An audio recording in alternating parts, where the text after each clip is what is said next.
ত্রয়োদশ জাতীয় সংসদ নির্বাচনে নতুন মুখ নিয়ে ব্যাপক আলোচনা থাকলেও ফলাফল বলছে ভিন্ন কথা। বেশিরভাগ আসনেই অভিজ্ঞ ও প্রতিষ্ঠিত রাজনীতিকরাই শক্ত অবস্থান ধরে রেখেছেন।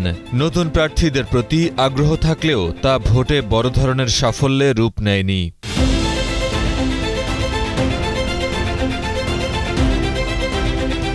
দীর্ঘদিন রাজনীতিতে সক্রিয়, সংগঠন নিয়ন্ত্রণে দক্ষ এবং নিজ নিজ এলাকায় শক্ত ভোট ব্যাংক থাকা প্রার্থীরাই এগিয়ে। বিশ্লেষকদের মতে ভোটাররা এবার পরীক্ষিত নেতৃত্বকে বেশি গুরুত্ব দিয়েছেন।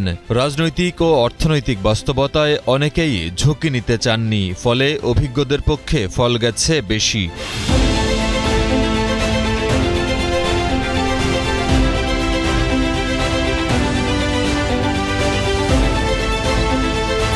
বিএনপি সহ বড় দলগুলোর অভিজ্ঞ প্রার্থীরা দীর্ঘদিন ধরে নিজ নিজ এলাকায় সাংগঠনিক নেটওয়ার্ক গড়ে তুলেছেন। তাদের পক্ষে কাজ করছে স্থায়ী ভোট ব্যাংক, তৃণমূল পর্যায়ের শক্ত কমিটি, নির্বাচন ব্যবস্থাপনায় দক্ষতা, স্থানীয় প্রভাব ও গ্রহণযোগ্যতা আর সংকট সামাল দেওয়ার অভিজ্ঞতা। ফলে প্রতিদ্বন্দ্বিতাপূর্ণ আসনেও তারা নিজেদের অবস্থান ধরে রাখতে পেরেছেন।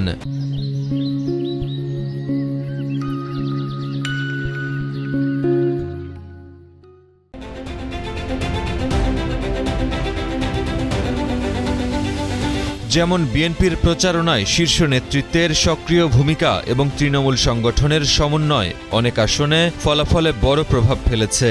অন্যদিকে গ্রামীণ ও ঐতিহ্যগত রাজনৈতিক ঘাঁটিতে নতুনদের জায়গা করে নেওয়া কঠিন হয়েছে।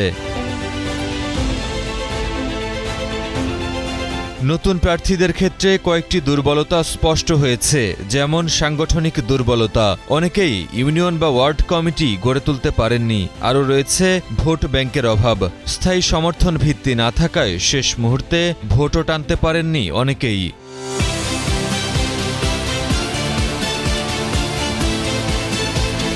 নতুন প্রার্থীদের ক্ষেত্রে অনলাইনের প্রচারণা জোরালো হলেও মাঠে উপস্থিতি তুলনামূলক কম ছিল। তবে ডিজিটাল জনপ্রিয়তা ভোটে পুরোপুরি রূপ নেয়নি। নির্বাচনী কৌশল, সমঝোতা, প্রভাবশালী স্থানীয় নেতাদের সঙ্গে সম্পর্ক, এসব ক্ষেত্রে দুর্বলতা লক্ষ্য করা গেছে। বিশ্লেষকদের মতে ভোটাররা এবার পরিবর্তনের বার্তার পাশাপাশি স্থিতিশীল ও পরিচিত নেতৃত্বকে বেশি প্রাধান্য দিয়েছেন। তরুণ ও নারী ভোট গুরুত্বপূর্ণ থাকলেও শেষ পর্যন্ত সাংগঠনিক শক্তিই নির্ধারক হয়েছে। মাহিম মোস্তাফিজ, কালের কণ্ঠ।